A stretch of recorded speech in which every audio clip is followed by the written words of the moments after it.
morning. This is the Eager Beaver Show. You are listening to a True North Eager Beaver Media Incorporated podcast.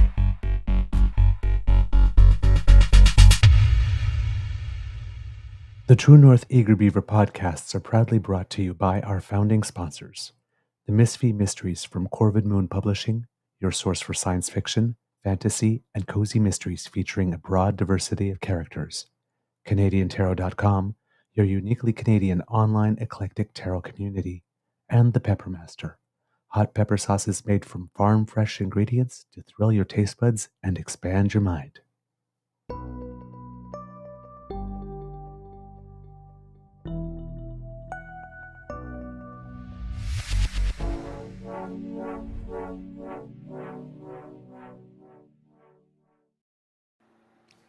Well, good morning and hello, kids, and welcome to season 4 and episode number 416 of the Daily Beaver Morning Show.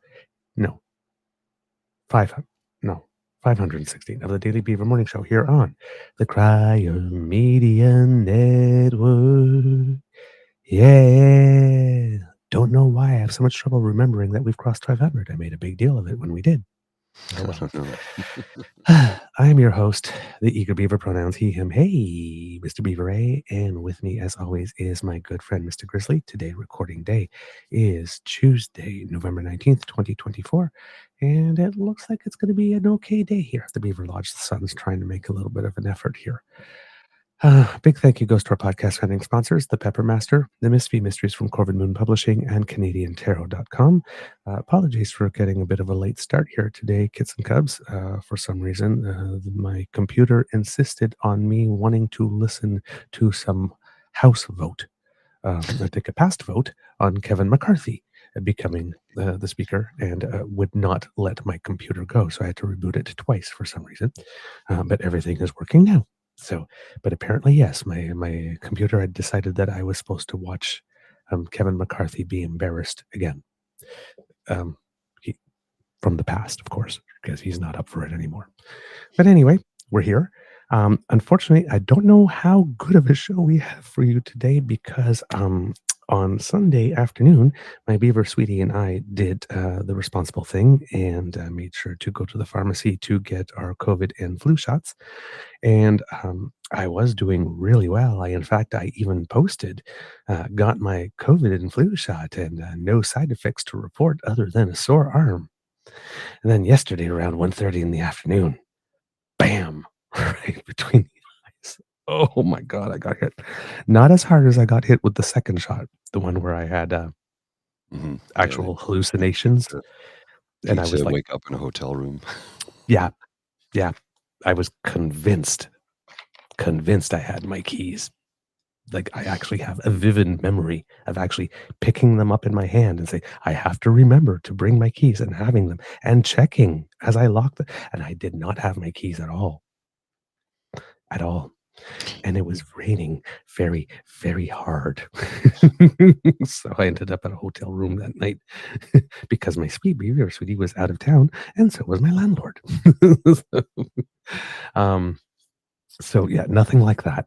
But yeah, I started getting, I actually still have a little bit of that sort of feverish feeling that you get the chills and, you're sweating. And so that started around maybe about 1:30 yesterday afternoon. Got back home from a morning curling, and I had my coat and my shoes on. I walked through the door and I just went to stretch out on the sofa, like not even like fully stretch out, like just lie on my side with my feet because the shoes were still on the floor. just to lay down for a second. And I woke up 2.5 hours later in my shoes, in my jacket, winter coat. Yeah.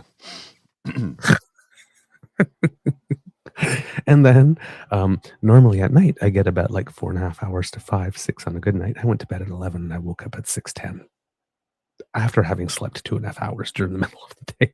And I think I fell asleep another hour at some point. So I don't have much for you today because I wasn't curating much news, but I do have a couple of things. Well, Before we do that, I got one that's really funny that I'm like, oh, I don't know if anybody's ready for this. This is kind of a Friday night thing, but it's really funny. All right, let's go for it. But before, how's your mental health doing today, sir? Mental health is good today, actually. I had kind of a tossy-turny kind of night, but oddly enough, I woke up, got up to get a glass of water just as I was getting ready to, do this, get prepped for this, and I'm sitting there and I'm drinking this glass of water, taking my medication, making some coffee, and I'm thinking, feeling good. I'm like, holy shit, I'm feeling good. And that happens, like literally, when you're somebody who has felt horrible most of your life, when you have days like that, we just, I'm feeling good. Holy shit, I'm feeling good. It's a bit of a shock to the system. Yes. Especially considered it was a relatively sleepless night, but I'm feeling good right now, so I'm going to roll with it as long as I can. So I'm going to post this on the screen. All right. So it's really funny. All right, let's do this. During sex, okay, so wait a minute. It's Will Ferrell? Yeah, it's just the picture of Will Ferrell, and somebody's just typed over a meme. Yeah. Okay. During sex, I suddenly stopped and didn't move. She, what are you doing? Me, hush, bitch. I seen this on Pornhub.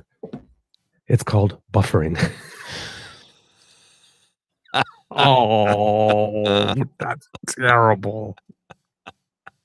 I mean, like, it's terrible, and I don't know if it's a morning thing, but I couldn't stop laughing at it. Oh my God.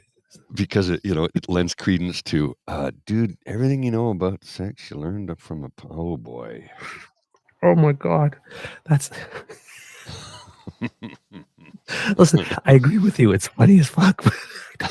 I know, right? I don't think I was ready for that on Tuesday morning. I know. It is really funny though. It's called buffering. I could totally see myself doing that. What are you doing? Why'd you stop? I'm buffering. I'm buffering. You know about this? It's buffering, man. Oh my God. It's so terrible. It's funny though. I've got a completely inappropriate sense of humor. I'm so sorry. Well, we'll change that. Well, I got a palate cleanse for you. This is from Cranky Canuck, and I spoke to him about this yesterday. I had a chat with him. He wants to come on the show again soon because he's as concerned about the future of democracy in this country as we are. And he wants to fight against fascism. So I've got a short from him here. It's only like 45 seconds, I think. I'm not sure the exact length, but I watched this yesterday and I replied to him and I said, yeah, we'll get you on soon because we'll feature this on the show. So here we go. A global network of ultra-conservative zealots is working hard to undermine democracy and roll back human rights. These zealots, backed by wealthy financiers from North America, Europe, and Russia, have connections with politicians like Viktor Orban, Donald Trump, Marie Le Pen, and Voldemort himself, Putin. These ultra-nationalistic fascist political movements have a focus on distorting issues such as abortion rights, LGBTQ rights, gender definition, children's rights, and religious freedom. One of the ways these movements recruit extremists to do their bidding is by exploiting religion. A global network. So yeah. Is that it? Yeah, it was just short. It was 41 seconds. 1 minute. 1 minute and 1 second. That's it. It's short. It loops automatically because it's a short, right? So short. But I sent him out a message. I said we will. I'm going to feature that on the show tomorrow morning, and let's get you on soon. So he wants to join us again in the near future, so we can have a chat about the dangerous path that we are heading down. And as we all know, this has been a global cabal for the last few years of IDU, if you will, right-wing agenda individuals who just want to rule us They don't want to govern, they just want to rule. It's not a secret. Orban, Trump, Putin. I mean, you just named them all off right there. So Mhm. yeah, I'll have them on again real soon so that we can discuss in detail the things we need to do collectively as a people in this country to protect our sacred democracy. Mhm. Well, on that, since he mentioned Le Pen, there's some news about her that you might not be aware of because I just found out about it a couple of days ago. But this has Yes, been going on for a she's while. charged with fraud, I believe, is it? Yeah, according to France 24 here, for weeks, Marine Le Pen has thrown all her energy into fighting what she calls unfair accusations that her party embezzled European Parliament funds. Oops. France's leading far-right figure is now facing a crucial moment in a high-profile trial where her eligibility to run for president in 2027 is at stake. Le Pen is anticipating a guilty verdict as prosecutors wrap up their case. Gee, I wonder why. Maybe because you did it? I don't know. As prosecutors wrap up their case Wednesday and lay out their proposed sentence, the trial is scheduled to finish November 27th with a verdict at a later date. The National Rally and 25 of its officials, including Le Pen, are accused of having used money intended for EU parliamentary aids instead to pay staff who worked for the party between 2004 and 2016, in violation of the 27 Nations bloc regulations. The National Rally was called the National Front at the time. As she was heading to the Paris courtroom last week, Le Pen wished Donald Trump, quote, every success in a message on X. The French far-right leader, who has vowed to run for president for the fourth time in 2027, may have in mind that Trump's felony conviction earlier this year didn't divert his path away from the White House. From the outset of the long and complex trial, Le Pen has been a forceful presence, sitting in the front row, staying for long hours into the night, and expressing her irritation at allegations she says are wrong. A lawyer by training, she follows the proceedings with extreme attention, sometimes puffing her cheeks, making her disagreement known with forceful nods of the head, and striding over to consult with lawyers, her heels loudly clicking on the courtroom's hard wooden floors. If found guilty, Le Pen and her co-defendants could face up to 10 years in prison and fines of up to €1 million each. But in recent days, Le Pen's biggest concern focused on the court's ability to impose a period of ineligibility to run for office. A similar case involving a French centrist party ended up with fines and suspended prison sentences earlier this year. She could be seen discussing with her lawyers the legal complexities of such a scenario that could hamper or even destroy her goal to mount another presidential bid. Le Pen was runner-up to President Emmanuel Macron in the 2017 and 2022 presidential elections, and her party's electoral support has grown in recent years. Speaking to reporters outside the courtroom, Le Pen appeared to prepare the ground for a possible conviction with comments about a guilty verdict she described as foreseeable, yet she said there was no question of renouncing or lowering her political ambitions. Quote, I feel we didn't succeed in convincing you, Le Pen told a panel of 3 judges last week as she detailed her arguments in a 1.5-hour speech punctuated with political remarks seemingly meant to be heard by the many journalists in the courtroom. Le Pen denied accusations she had been at the head of a, quote, system meant to siphon off EU parliamentary money to the benefit of her party, which she led from 2011 to 2021. She instead argued the missions of the aids were to be adapted to the MEP's various activities, that's Minister of European Parliament, including some highly political missions related to the party. Parliamentary aid, quote, is a status, she said, quote, it says nothing about the job, nothing about the work required, from the secretary to the speechwriter, from the lawyer to the graphic designer, from the bodyguard to the member of European Parliament's office employee. Le Pen's co-defendants, most of whom owe their political or professional career to her, testified under her close watch. Some of the aides provided embarrassed and confused explanations faced with the lack of evidence their work was in relation to the EU Parliament. Often, they could hear her bringing precisions or rectifications even when it wasn't her turn to address the court. Sometimes she would punctuate a point they made with a loud "Voilà!" That's it. Seems like she thinks that she's running the court from all these descriptions of her behavior. Le Pen insisted the party, quote, never had the slightest remonstrance from Parliament until 2015 alert by Martin Schulz, then president of the European body, to French authorities about possible fraudulent use of EU funds by members of the National Front. Quote, let's go back in time. The rules either didn't exist or were much more flexible, she said. Le Pen feared the court would draw wrong conclusions from the party's ordinary practices, she said were legitimate. Yeah, they always say their practices are legitimate. So did the Conservatives say that before they ended up pleading guilty 5 years later to in and out. Just saying. The president of the court, Bénédicte de Pertuis, said no matter what political issues may be at stake, the court was to stick to a legal reasoning. Quote, in the end, the only question that matters is to determine, based on the body of evidence, whether parliamentary aids worked for the members of European Parliament they were attached to or for the National Rally. Pertuis said. Patrick Maisonneuve, lawyer for the European Parliament, said the cost of the suspected embezzlement is estimated to $4.5 million euros. By the way, in Canada, the Conservatives stole about $1 million. Well, Yes. they tried. They had to give it back up eventually, but not before they decided to first try to keep it, even after having pled guilty. Well, we pled guilty to the crime, but we're still allowed to keep the proceeds of the crime, right? And we keep no. We could keep the money, right? Right? No. Oh No. What do you mean we can't benefit from our crime? We have to Right, repay it. the 10 years in government we got from and one majority wasn't enough of a benefit. We don't get to keep the money too. No, I'm afraid You're so unreasonable. What did you say, Mr. Grizzly? No, I'm afraid you don't get to keep that money. You have to give it back. You stole it. That's not fair. Well, life isn't fair. And when you commit a crime and get caught and convicted of said crime, you have to pay your restitution. How come Andy's still driving around in that van, though? I can't stand that man, but that was really well placed. Thank you, Mr. Grizzly. I like that. So Patrick Maisonneuve, lawyer for the European Parliament, said the cost of the suspected embezzlement is estimated to 4.5 million euros. Quote, in the past few weeks, it has appeared very clearly that the fraud, I think, is largely established, he told reporters on Tuesday. Maisonneuve said some of the defendants seem to have instructions, quote, to give the same collective answers as good soldiers for the party and to save the boss. Boy, does that sound familiar. Mm-hmm. In her last hearing before prosecutors speak Wednesday, Le Pen called on the judges to, quote, to see, quote, evidence of her innocence. Quote, the court can write that we're messy, sometimes disorganized. It's not a crime, she said. But when you're messy and disorganized, accidentally on purpose, so these kind of things can happen, and then you could come around and go, oh my God, I'm sorry, we didn't intend to break the law, we're just disorganized. It's like throw yourself on the sword for me is the thing that people go, oh, that's so honorable. No, that's cult-like, man. That's not honorable. It's not a war when you take a bullet for your compadres. It's a cult when you do that. Mm-hmm. It's a Remember cult. The difference between a religion and a cult.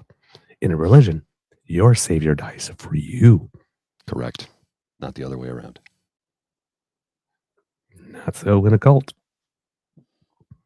Savior dies for nobody in a cult. The savior's all about themselves. Well, after you give me all your money and worldly possessions, then you can die for me. And That's your wife how and it your works. children, so that I can have coitus with them and all the other stuff that That's how leaders cults do. work. Yeah. Yeah. So Marine is in trouble and maybe will not be allowed to run for president. Again, let's hope. So you do the crime, you refuse to do the time, and now you want to be the president. Oh, sounds familiar, doesn't it? Where did that happen recently? Oh, gee, racking my brain. It's like, I feel like it's just below us. Look, Stephen just King downstairs in the left basement? Twitter because he said it was getting too dark. Stephen King. Yeah. I saw a tweet on that, like what's like the saddest story, like in the fewest words or something like, it's like, Ernest Hemingway, I think, like new baby shoes never worn for sale or something, like new baby shoes for sale never worn. Yeah. And it was like left Twitter too dark. Well, originally what happened was he called Elon Musk the first lady, and Elon didn't like that, so he blocked him and blocked his account and shut it down. And Stephen King was like, yeah, I'm out. Screw this. This shit's too dark for me. Oh, come on, If Elon. it's too dark for Stephen King, that's telling. Come on, Leons. Don't be so sensitive. Well, Donald Trump already got more action out of you than he's gotten out of Melania over the last 8 years. Well, people call him Leon. They call him Elo. They call him Elmo. The one I love the most, though, is lowercase f, capital E-L-O-N. Felon. And they just call put him lowercase f in front of it. Felon. And he wasn't a good man. Oh my God! I mean, he's beholden to the Saudis and to the Russians. So, yep. Speaking of Russians, yes, today is 1,000 days. Yeah, 1,000 days. I'm going to read something here. I'm going to read a thread from a gentleman by the name of Roman, and I hope I pronounce his correct name. His last name. Wow, let's try that again. Hope I pronounce his surname correctly. Roman Motychak. Motychak. Motychak. I don't know if that's correct. And this is just a short 4-tweet thread. 1,000 days. Something that both Moscow and the Western officials condescendingly thought would have ended in just 3 days. Keeps going for 1,000. This is something called Ukrainian stubborn resistance. It's uncomfortable for many in the West, but we Ukrainians, we want to live. Not sorry to make you guys uncomfortable with the visuals depicting how the Russians keep killing Ukrainian kids and other civilians with their missiles. But the simple truth is, if Russia stops fighting, the war ends. If Ukraine stops fighting, Ukraine ends. And by the way, while fighting for our own lives, we keep Russia at bay and defend you guys also. We can only win with your assistance. Because if we lose, that will be absolutely different situation for you also. Russia will force Ukrainians to fight against you, as they forced Chechens to fight their wars, and many other nations before them. There is no middle ground for the West. You should help Ukraine win. And let's face it, Ukraine is the shield between Europe. It's as simple as that. It's as simple as that. I mean, my buddy Mark. Sorry, go ahead. Yeah, my buddy Mark in the Ukraine has a comment here, which ties into Marine Le Pen. He says, here in the UK, I watched the appointment of senior officials with a mixture of incredulity and horror. It's the way dictators appoint their staff, loyalty above ability, and a few felons. Do any of these people in any way have the interests of the American people at heart? I'm sorry, I'm just reading the rest of it. It seems not. I fear for your future and the future of the world. Yeah, exactly. Thanks, Mark, for tuning in, and thanks for that comment. I appreciate it.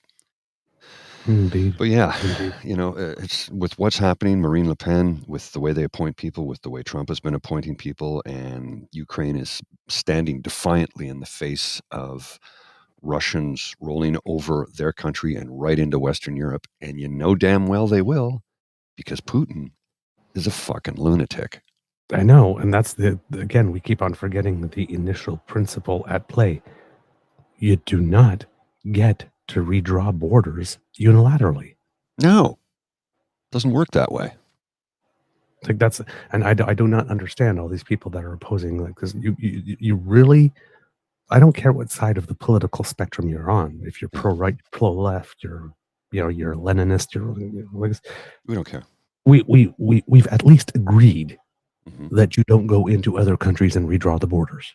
You don't, right? You don't do that.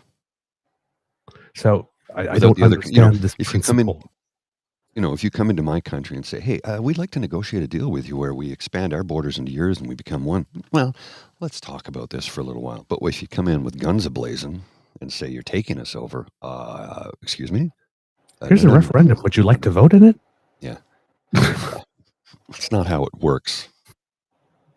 It's like, so according to Al Jazeera here, Ukraine and Russia have both declared that they will fight until victory as they marked 1,000 days of war. Kyiv insisted on Tuesday that it will, quote, never submit in defending against Moscow's invasion, and warned the world must offer no appeasement to Russian President Vladimir Putin. The Kremlin made similar statements and once more engaged in nuclear saber rattling. Quote, Ukraine will never submit to the occupiers, and the Russian military will be punished for violating international law, a statement issued by the Ministry of Foreign Affairs in Kyiv declared. In a statement to the United Nations Security Council, Ukraine's Minister of Foreign Affairs, Andriy Sybiha, called 1,000 days, quote, a very big number. On one hand, it proves Ukrainian bravery in the face of brutal Russian aggression.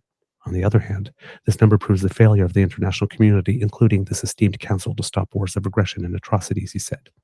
Amid anticipation that the incoming United States administration of Donald Trump could instigate peace talks with Putin next year, forced peace talks with Putin next year, Yevhenia Filipenko, Ukraine's ambassador to the UN in Geneva, warned in an interview with the Reuters news agency that, quote, Putin doesn't want peace. Quote, he sees these attempts to start talks as weakness, and what we need now is not weakness and appeasement, we need strength, she said. Meanwhile, Putin on Tuesday approved an update of Russia's nuclear doctrine. The document lays out that Russia could consider using nuclear weapons if it was subject to a conventional missile assault on it supported by a nuclear power. The change is the Kremlin's answer to reports that U.S. President Joe Biden has decided to allow Ukraine to use long-range missiles provided by Washington to strike deep into Russia. A little damn late. Should have been done way earlier, but I guess better than nothing. It may also makes it more difficult for Trump to reverse this without a lot of international embarrassment. Not that he cares about that, but it still does make it a little more difficult in that sense. And no word yet on as to whether or not France and Germany are sharing this point of view, but we probably should be hearing about that relatively soon. We know that Poland does. Well, here's this from Uncover the News, and I read about this earlier. Germany's defense minister on Tuesday called the severing of 2 fiber optic cables in the Baltic Sea an act of sabotage. Yes. So we're also in Article 5, right? Yeah. So Trump is coming back, and once again we're severing cable lines in the Baltic Sea because that happened before as well. Correct. You remember correctly. A couple of years ago, everything old is new again. Jeez. Putin's spokesman later told journalists that Moscow is confident victory in what it labels the, quote, special military operation that it launched in February 2022 with a full-scale invasion of its neighbor. And I was listening to something on the radio today before coming on, and it seems that on the day that the invasion started, there was a whole bunch of bigwigs in a room somewhere, maybe at the UN, or who knows what, because then Russian officials were there going like, we have no plans to invade Ukraine.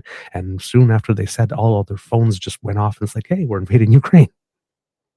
So allegedly, we're all supposed to believe that Russia had no plans to invade Ukraine up until the time the person said that. And then within 3 or 5 minutes, they developed a plan and deployed it.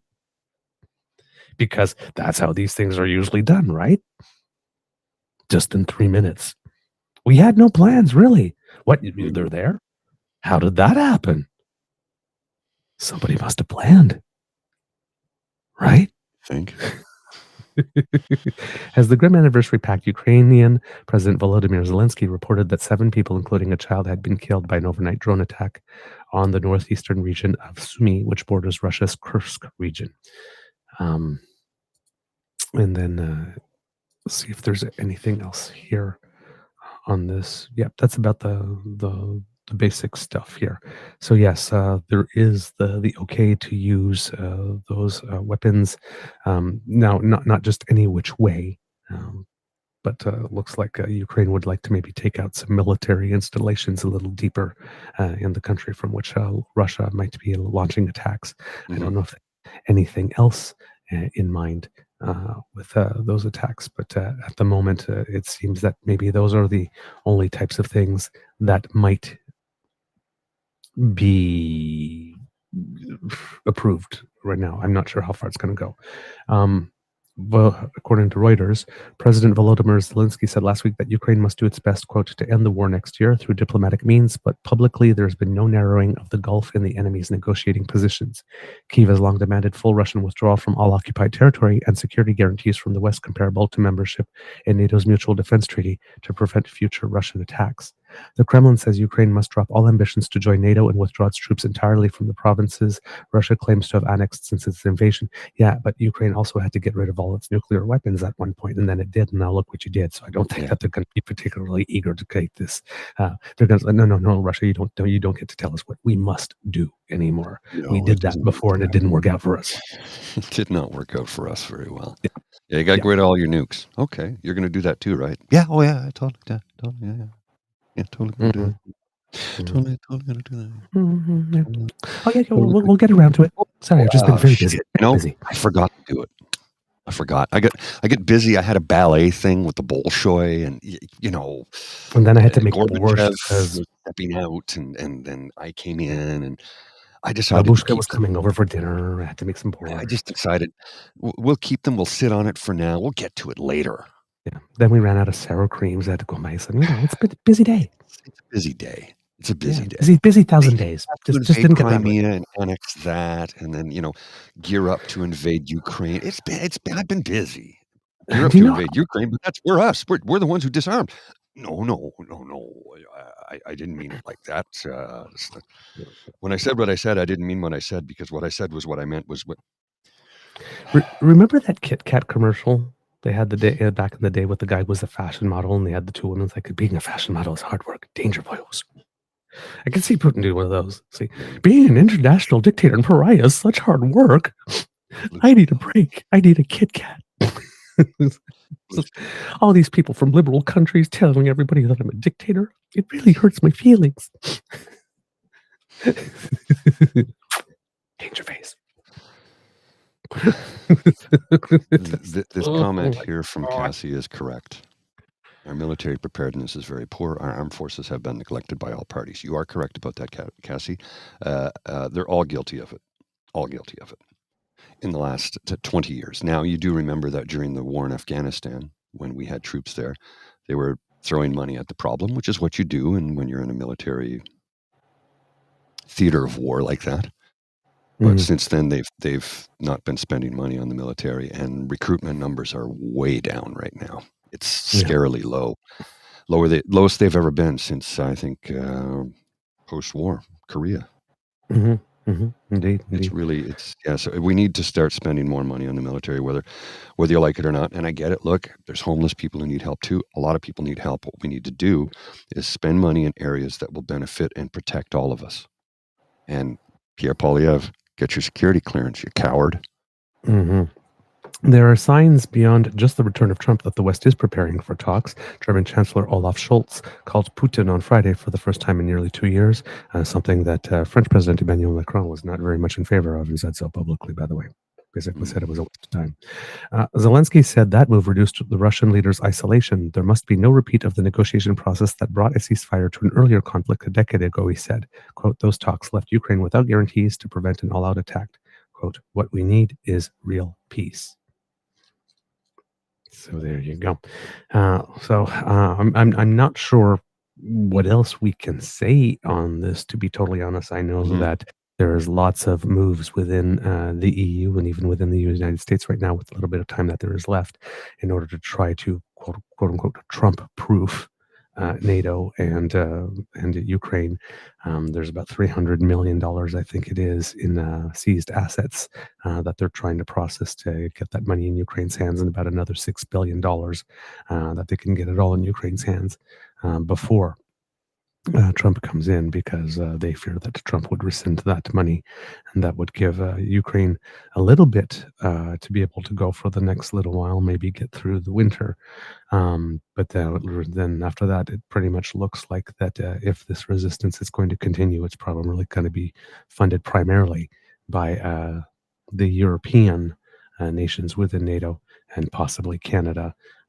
If the United States doesn't threaten to kneecap us financially somehow by continuing to financially support the effort, which is a distinct possibility with the government that is coming in. Yeah, so we'll see what that keeps on going. But I don't see how Europe, even if the United States pulls out, could accept the luxury of not continuing to fund that resistance, because, I mean, dictators, when they invade countries, is like the average person with a Lay's chip. Once you pop, you just can't stop. Yeah, exactly.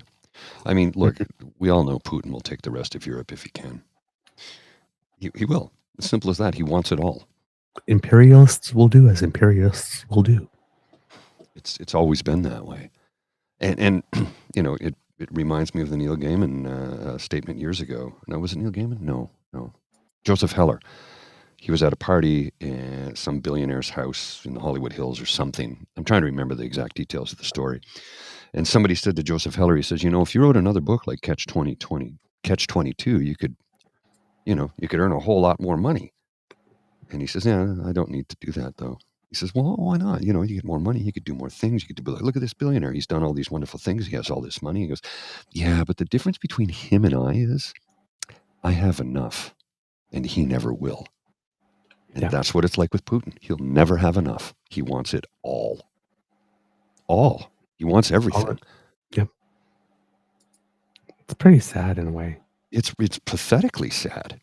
It's like clearly he has some childhood trauma there. His mother didn't love him. Maybe he had an uncle pay some special attention to him. I mean, look, trauma makes us do crazy shit. Trauma's made me do crazy shit, but it never made me want to take over the world, let alone kill people. What are we gonna, Mr. Grizzly? Are you thinking what I'm thinking? Take over the world. Mm. Well, you don't know, Mr. Grizzly, but if we give peas a chance, won't the carrots get jealous? Yes, they will. No, the carrots will get jealous if we give peas a chance. Yes. I can't. I love Pinky in the Brain. All right, Mr. Grizzly, since we are in a little bit of an international bent, I'm going to send you a little clip here. This is going on in New Zealand right now. There have been some mass protests, some of the largest ones in New Zealand's recent history, if not ever.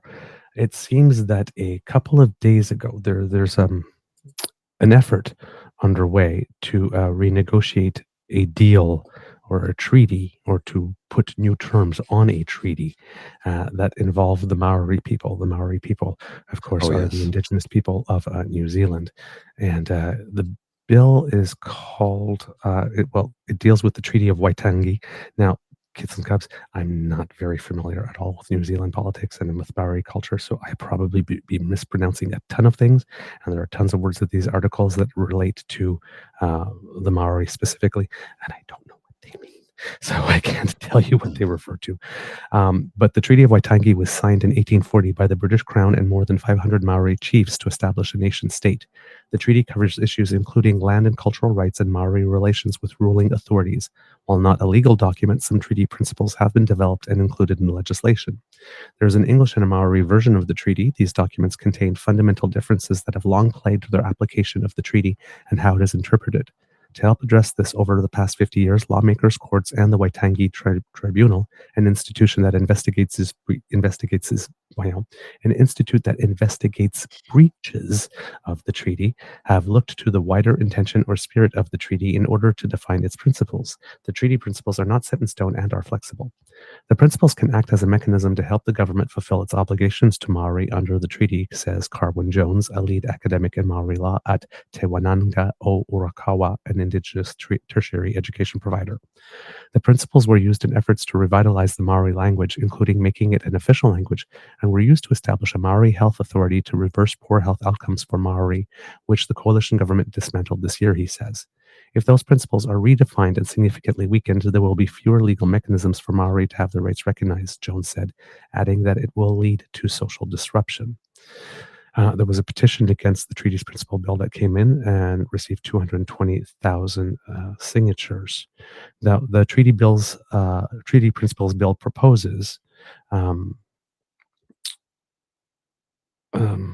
according here to The Guardian, it says here, the bill is one of acts. So there's a party called the ACT that's part of the coalition, governing coalition in New Zealand, and this is one of their initiatives.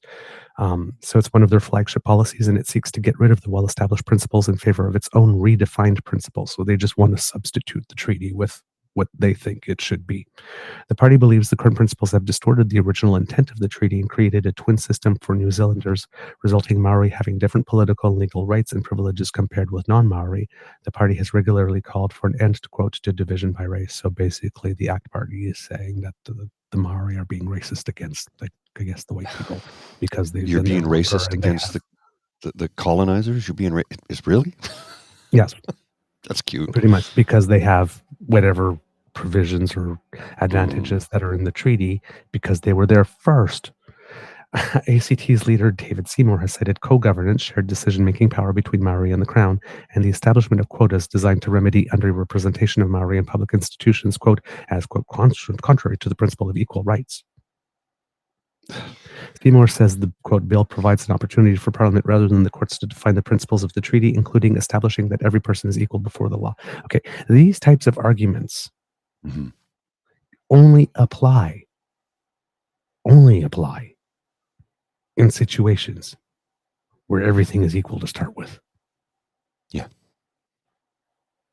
If everybody's equal to start with, then you can say there's a principle of equal rights. Everybody, but if there's been 2,000 years of oppression, I wouldn't say, the equality scale is kind of tilted right now. Like, come on, man. Jeez. So, I have the the clip. clip that I sent you, Mr. Grizzly, is an MP. Mhm. Her name is Hannah Arawiti Maipi Clark. Wait till you see this. And she basically ripped up a copy Mhm. of this in Parliament, and then this happened. Symbolic. It's symbolic, right? Yeah. Oh, watch this. I'm just going to go full screen so we're not a distraction. The question is that the motion be agreed to. Those in favour will say aye. Aye. Those opposed will say no. No. The ayes have it. We're in the middle of a vote.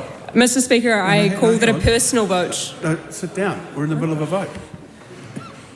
The ayes have it. First, a party vote's been called for.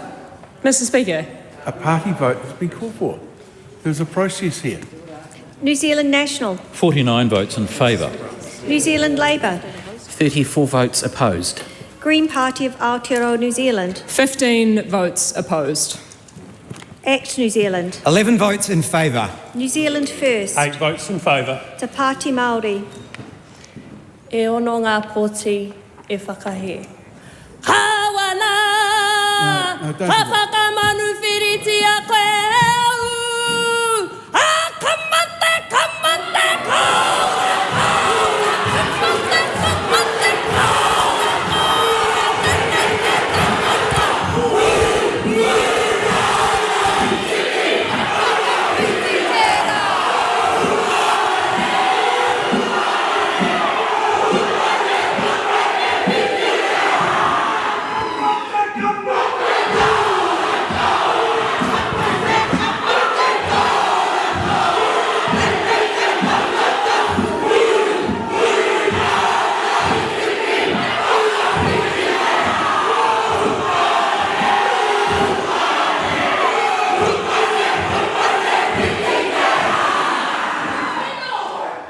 The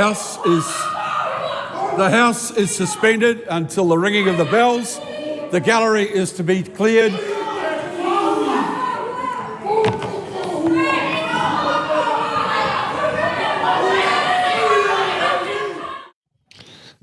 I was hoping for the footage where it shows her doing the haka. Unfortunately, that wasn't it. I'm going to see if I can find it. Yeah, I'm not sure if there is any because I'd like, as is the case in Canada, the camera when that type of thing happens freezes on the speaker. But you could see the speaker's face, right? Because that's basically all the Maori people in Parliament getting up, doing a haka together, basically saying, "You're a racist pig." Yeah, watch this. I've got it. I've got some. And he was very uncomfortable, and as he should be. I've got some footage here, and I think it was filmed by somebody in the gallery. Yeah. Fixed on her. So, yeah.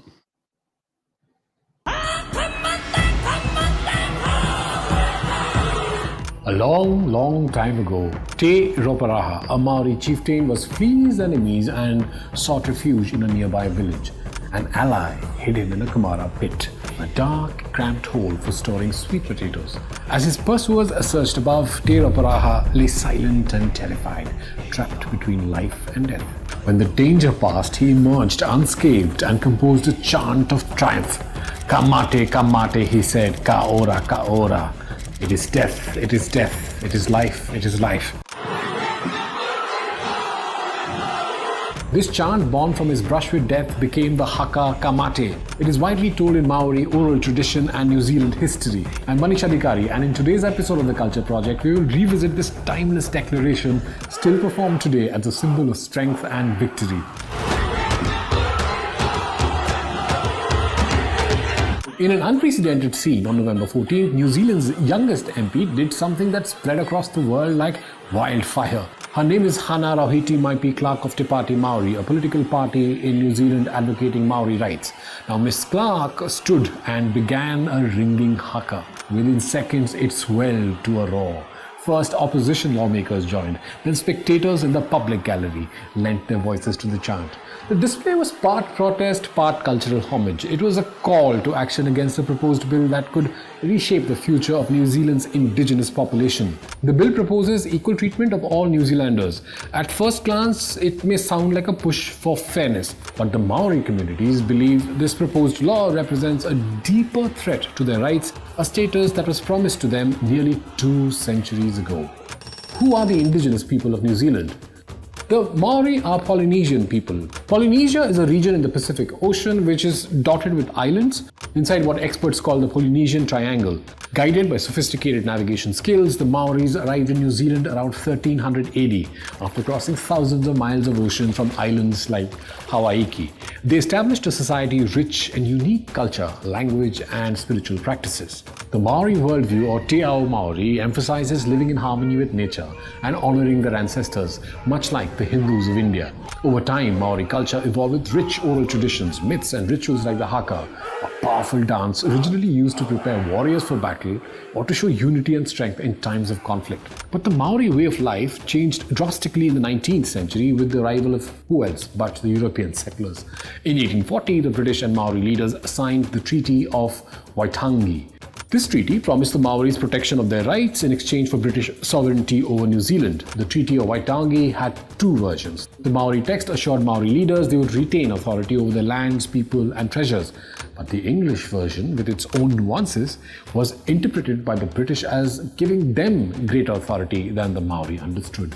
This difference in interpretation has led to centuries of disputes, with Maori arguing that the promises made in the treaty known as Te Tiriti o Waitangi were never fully honored. Fast forward to today, and you'll see the bill that sparked the haka protest is viewed by most Maoris as yet another attempt to erode the rights that were promised to them all the way back in 1840. By pushing for equal treatment, the bill appears to disregard the distinct status Maori communities have fought to protect, a status backed by the treaty. Maori leaders argue that true equity respects the unique historical and cultural rights of indigenous people, not just a one-size-fits-all approach. Back to the Parliament protest. The haka isn't just any dance, it's a deeply spiritual and symbolic act. You may have seen the All Blacks rugby team perform it before games, but this wasn't a pre-game ritual. It was a form of political defiance, a visceral expression of pride, resistance, and unity, with chants, body slaps, and powerful stances that resonate with anyone who watches it. So when MPs began performing the haka in Parliament, it was as if the Maori ancestors themselves were standing in the room, reminding the world that their legacy and rights cannot be erased. The Maori are more united and determined than ever to keep their culture and promises alive, quite clearly. Thanks for tuning into the Culture Project. Until next time, stay curious and keep exploring the powerful stories that shape our world. Yeah, I thought I learned a lot. Yeah, well, and Saucy Seawitch points here, the Culture Project, the ones who made this video are a Catholic-owned entity. Okay, it's fair enough. So there's probably a usual bent there. But here's the thing. We just got background there that you and I didn't know before. Yeah. Right? And we got to see better footage of her performing the haka in Parliament. So I thought that was a good report. Now, we might get dinged for it because it's from India Today. Yeah, we'll see if we get a copyright violation. We'll just cut it out. If it's news, generally we don't. No, correct, because news is just that, news. They generally don't hit us for that. Although so it's like, Fox News might be, because they're rather litigious. Yeah, no. When I was writing the episode descriptions, the stuff when you showed us some stuff from Maddo and Fox, and you thought we might get dinged for that, we didn't. But the Daily Show in this hour and 22 minutes, we did, because those ones are entertainment shows specifically. Yes. Yeah, and I had even to though cut they are those out. satire. Yeah.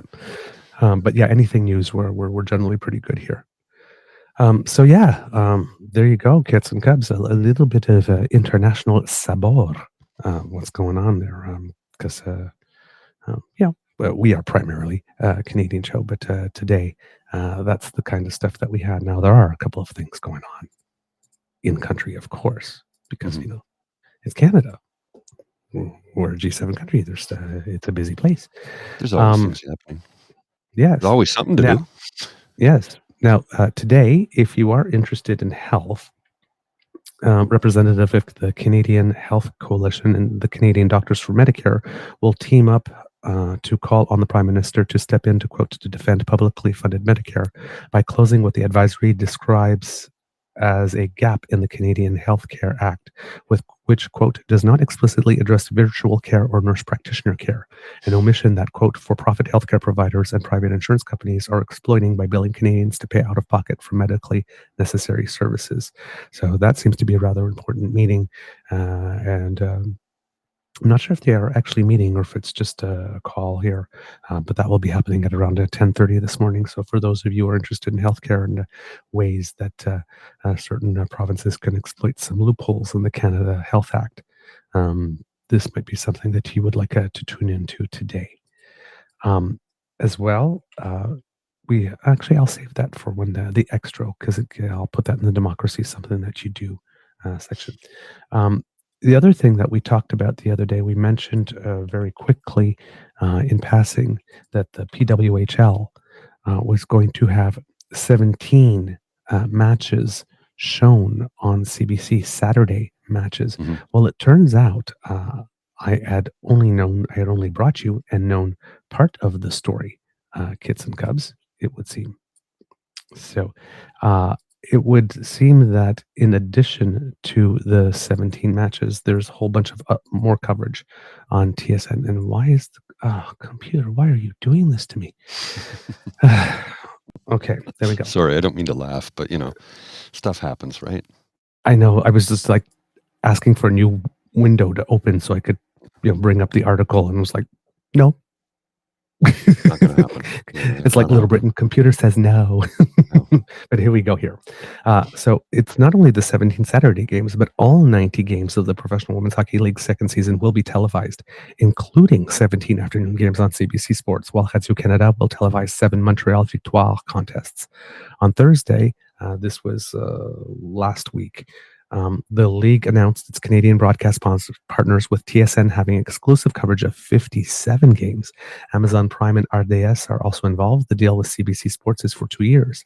The season begins November 30th. I cannot wait. With the Toronto Scepters hosting Boston Fleet at 2 p.m. Eastern Time at the Coca-Cola Coliseum. The game will be streamed on CBC Sports CA, CBC Gem, and CBC Sports app. Quote, the first PWHL season was a tremendous success, and CBC Radio-Canada is pleased to partner with the league to broadcast its second season, CBC Radio-Canada President Catherine Tate said in a statement. And that's probably the best quote ever attributed to her that makes her look good. Yeah, quote, the public broadcaster is delighted to support women's sports in Canada and to bring the exploits of these exceptional athletes to Canadians. The Scepters Fleet matchup will not mark the return of the Toronto forward Natalie Spooner from a serious knee injury suffered in last season's playoffs. The Toronto native was the PWHL's first MVP and the International Ice Hockey Federation's first female player of the year in 2024. TSN will have coverage of the Victoire and visiting Ottawa Charge.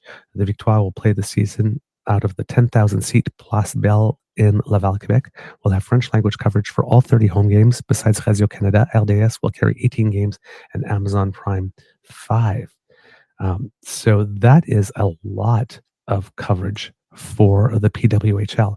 And in addition to that, it seems that the PWHL has also released its schedule of games that will be played in other places, so neutral site schedule, they call it. It seems that there will be 9 games, if I'm not mistaken, and they bill it as the Takeover Tour.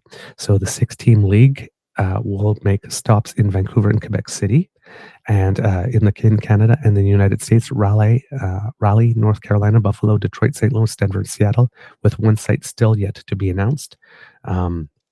And it seems that the league will be seeking to expand by as many as 2 teams by 25-26. Quote, bringing PWHA games to fans across both countries is a natural next step as we continue building our audience, said Amy Shear, PWHL Senior Vice President of Business Operations. Quote, the PWHL Takeover Tour lets us showcase our game and exceptional athletes across a wider North American footprint, an exciting moment for our players and an important move for our business as we consider expansion.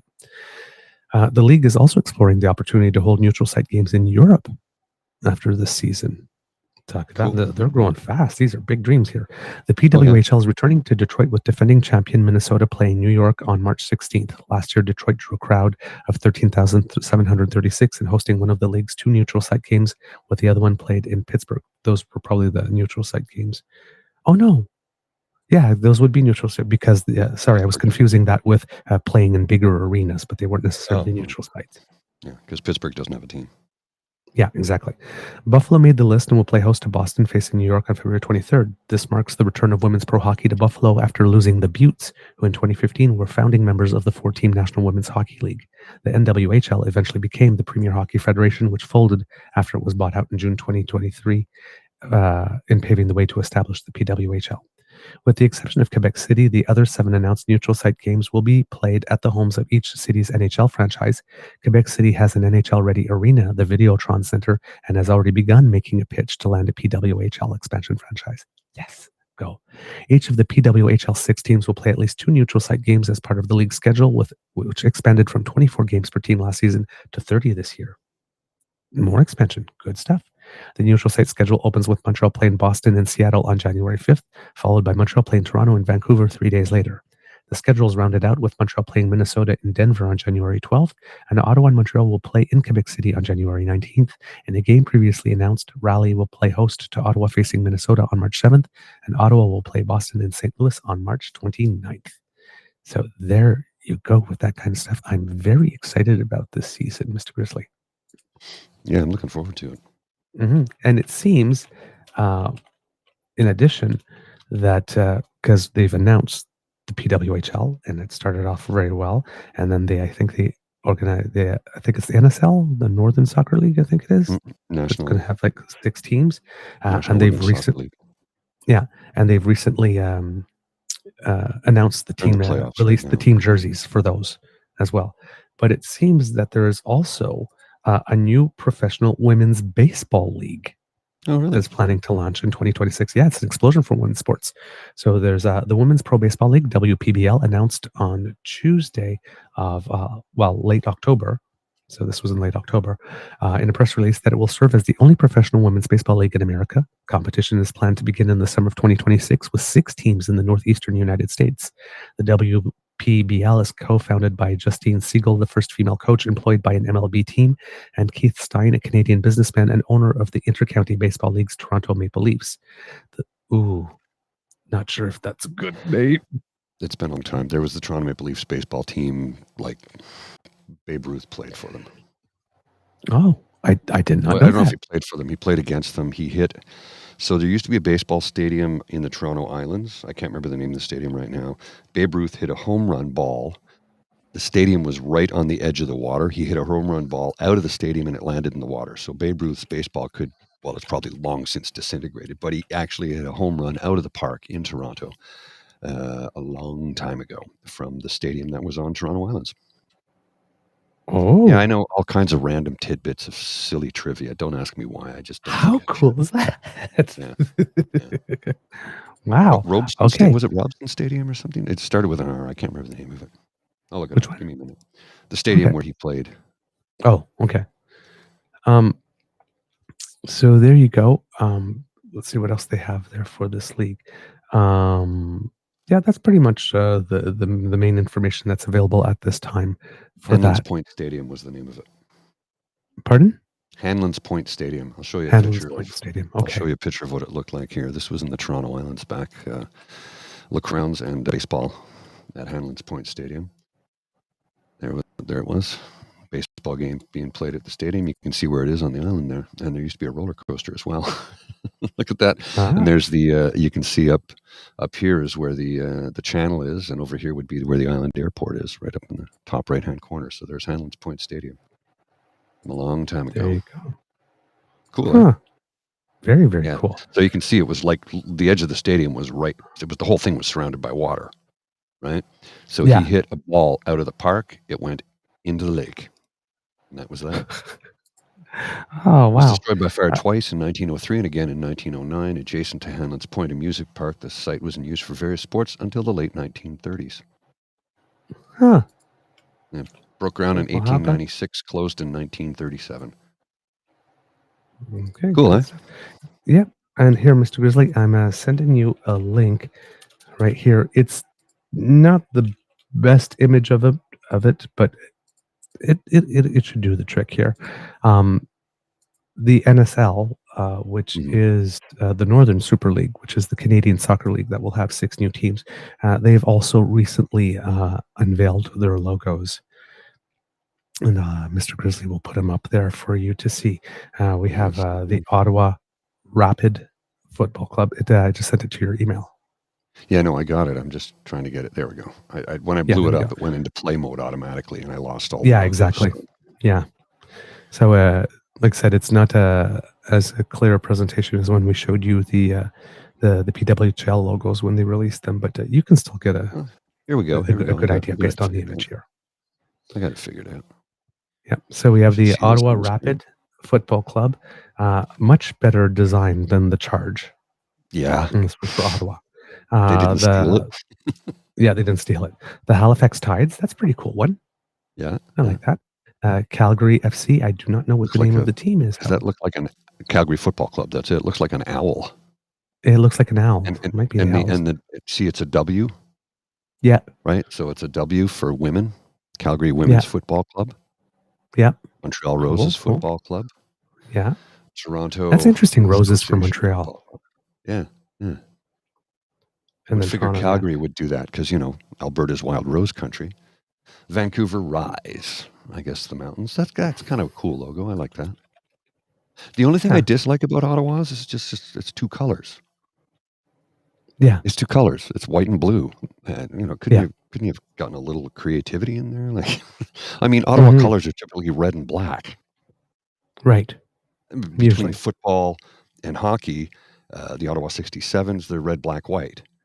Yeah, or teal, purple, and white if you're looking at the Ottawa flag. But right. So it's like, I don't know. Yeah, I know. This might have been inspired by the Ottawa flag. I don't know. Yeah. Kind of looks like the O logo. I'll find the Ottawa flag for you. Okay. So, the Toronto team is just called AFC Toronto. Doesn't seem to have a specific name to it. The Calgary's team is called the Wild. And the Roses strikes me as interesting from Montreal because, again, if you ever seen a Quebec license plate, it says Je me souviens. And when you wonder what Je me souviens refers to, it's a longer expression that goes something like Je me souviens d'être né sous le lys et d'avoir grandi sous la rose, which means I remember having been born under the lily, but having grown up under the rose. The rose is the symbol for England. So it's really interesting that Montreal is calling himself the Rose. It's a little counterintuitive there historically. So there's the City of Ottawa flag, which I always thought meant, sort of A-OK, if you will. I'm not going to make that symbol because now that symbol's been associated with something else. Except if you look at it, you notice, if you notice there, the way it is, it's like there's a sort of a prominent, they almost look like fingers, right? And this one is flipping you the bird. I'm like, the first time I saw this, I go, why are you telling me to F off? Like, why is the city telling me to F off? Oh, God. Tell me I'm wrong. I mean, come on. I've never seen it until now. 87 to 2000, and the current one, Flag of the City of Ottawa. And it's flipping us off. Oh, my God. I haven't seen the old one in forever. That's true. I remember that. Yes, that with one, the coat of arms in the middle. One. Yeah. Yeah. This is, I actually like that's this the one I remember. Yeah. I vaguely remember this one because I moved back to Ottawa in 87, right? But I do remember this one quite prominent. Okay, I don't remember it without the coat of arms, but yeah. I hadn't seen that one in forever. It's true. So you do see there's some sort of a semblance between the Ottawa Rapid. There's similarities there for sure. Yep. Anyway. Yep, indeed. So there City you go, of Ottawa, Cubs.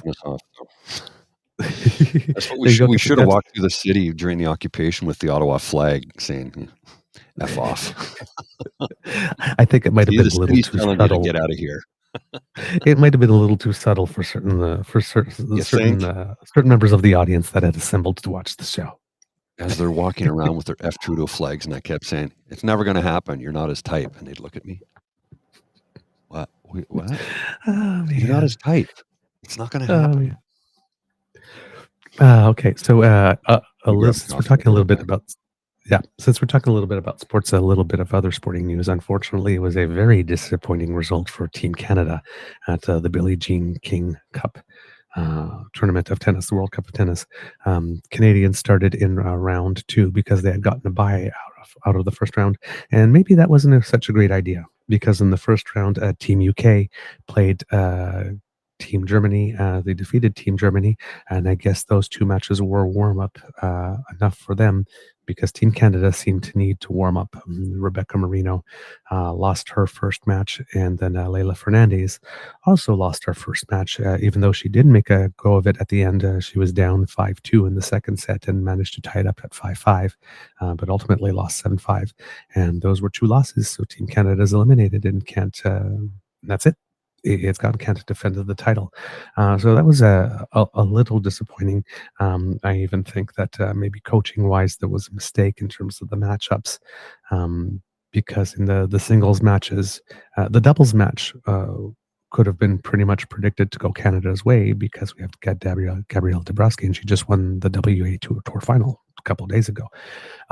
So it might have been a better idea in the singles matches to reverse them, to have Leila Fernandez play Raducanu, who she's already played before in the U.S. Open final. She lost to her, but is familiar with her. She's had the better career since. Yeah, but she's had the better career since, and allow Rebecca Marino to play Katie Boulter, which maybe would have been a loss for Marino, but we would have had a much better chance of winning the one-on-one singles match if Fernandez had played the lower-ranked player rather than the highest-ranked player instead. So maybe a error in judgment from the part of the coaching staff there. So the doubles match didn't get to take place at all. So Gabriela Dabrowski showed up and didn't even get to play because, well, Canada had lost the 2 singles matches. But Gabrielle Dabrowski did receive an honor while she was there from Billie Jean King herself, receiving a mention and an award for having played in her 20th tie for Team Canada at the Billie Jean King Cup, or the Federation Cup as it was known in the day, over the course of her career. And that's pretty much a big feat to answer the call for your country 20 times over the course of your career, but she has done it. But yes, Canada eliminated, and now it will be up to the men, who will probably start next week. The men's team is a little rejuvenated over the past couple of weeks, so hopefully that will be enough for them to go through. But again, it's going to be a tough matchup for Team Canada, and we don't have our best team there, as well as Felix Auger-Aliassime, our best player, will be taking a pass this time around in order to get ready for the season and recover from some little injuries that have been bothering him. So we'll see how that goes for us there. But a bit of a disappointing result for the women. A lot of people were hoping that they would be able to go further, but also we didn't necessarily. We had a very good team, but not necessarily our best team. Bianca wasn't there as well. But Rebecca Marino has been playing the best tennis of her life recently. So, and won 2 of the biggest titles of her career recently. So she was a good pick to go ahead with.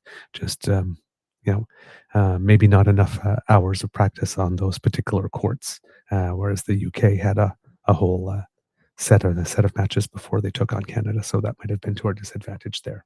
Mm-hmm. In figure skating, again, it's absolutely amazing. That lady from Canada that we talked about, who's in her 40s and is currently the world champion in pairs skating, Diana Stellato-Dudek, with her partner Maxime Deschamps, won their second consecutive gold in pairs at the ISU Figure Skating Grand Prix in Helsinki, Finland. And they posted their best results of the season, finishing with 207.44 points, easily cruising to gold. And there was another Canadian team there, Kelly-Anne Lorrain and Lucas Etier, who had their best performance ever in career, taking 4th place at a Grand Prix event, just 3 points shy of the bronze, which would have been their first Grand Prix medal ever. So they've had some huge growth in the off season from last year. The gold medal makes it such that Stellato-Dudek and Deschamps will compete at the Grand Prix final from between December 5th and 8th in Grenoble, France. And in ice dance, Piper Gillis and Paul Poirier also reached the podium on Sunday in ice dance. They took a silver this time. They got gold in Halifax. And that should be enough for them to also make the Grand Prix final. And they ended the competition with 200.79 points to claim silver in that one. Also, that's a little weird. Okay. Let's try that one more time. Okay, maybe not. Mr. Grizzly, can you speak for a little bit? What I was looking at just disappeared from my screen, so I have to go get it back. Sure, no problem. I'm just Lola's trying to make her way into the studio here. Come on, sweetheart. Lola! Come on up. Come on up. Come up. Everybody wants to say hello. Come on up, Lola. Come on up here. Say hello to everybody. Hey there, pretty girl. There you go. How you doing, sweetie? Eh? Look at you. Look at you, eh? Just looking at the camera, telling everybody hello. She was just staring out. I walked in to get the coffee, and I looked, and she was looking out the window. So I opened up the window so she could get some fresh air, which rejuvenates her and energizes her. So now she's like ready to take on the world. Yeah, okay, sweetheart. Yeah, we'll go soon. We'll go soon. Daddy's still working. Daddy's still working, darling. I'm still working. She doesn't care. She just wants daddy's attention. That's all. Yes. Little distraction with the Lola girl, eh? The Lola girl, Yeah. the lovely Lola girl. Oh, there we go. There's that big tongue. All right, kids and cubs. In other celebrating Canada moments, our long track speed skating team went to Japan for a competition, the Four Continents Speed Skating Championships, and came back with no fewer than 12 medals. Wow. Kids and cubs. I have no idea what's going on with our team, but oh wow. Ivani Blondet from Ottawa, won 4 medals, headlined by her victory in the women's mass start. She also won gold in the women's team sprint with Carolina Hiller and Beatrice Lamarche, as well as bronze medals in the 1500 meter and 3000 meter. It was a double podium for Canada in the 3000 meter as Isabelle Weiderman took silver. Blondet and Weiderman had hoped for another podium with Valérie Maltais in the women's team pursuit, but even the best can sometimes lose an edge, which is what happened to Weiderman on the second lap as she slid into the safety mats. That's an event that Canada usually medals in, so there could have been 13 there. Mm-hmm. Graham Fish, that's a name to put a pin in and keep remembering as the Winter Olympics come along in 2026. Because you might be hearing his name a lot. Grabbed Canada's only gold on the men's side, winning the 5,000 meter.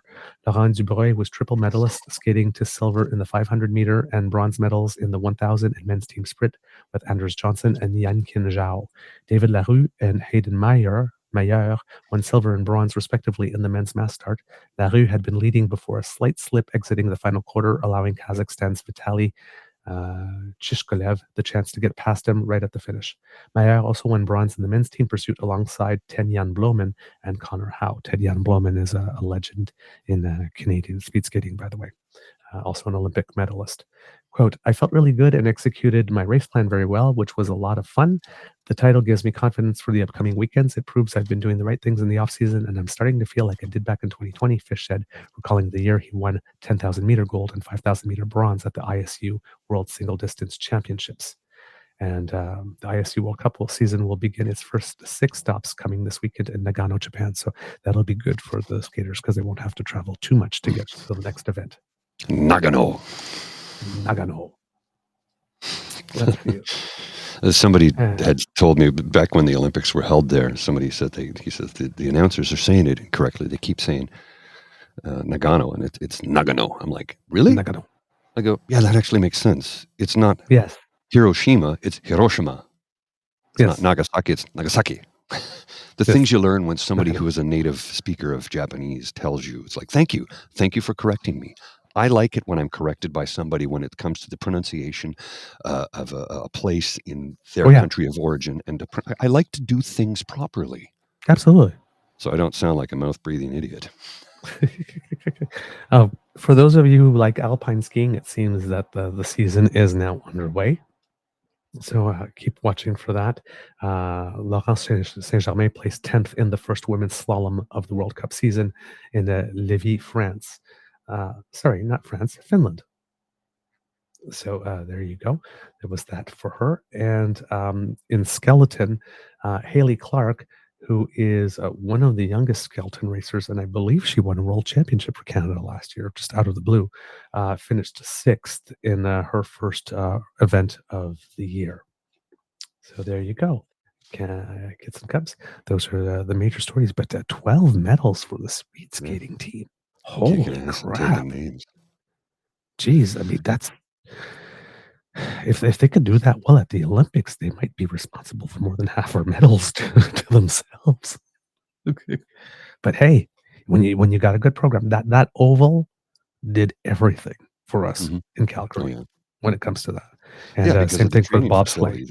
Yeah, the training facilities we didn't have anymore. Yeah, we didn't have before. Although the bobsled training tends to be done in Vancouver now, or Whistler. Yeah, they don't use but we the had track in Calgary.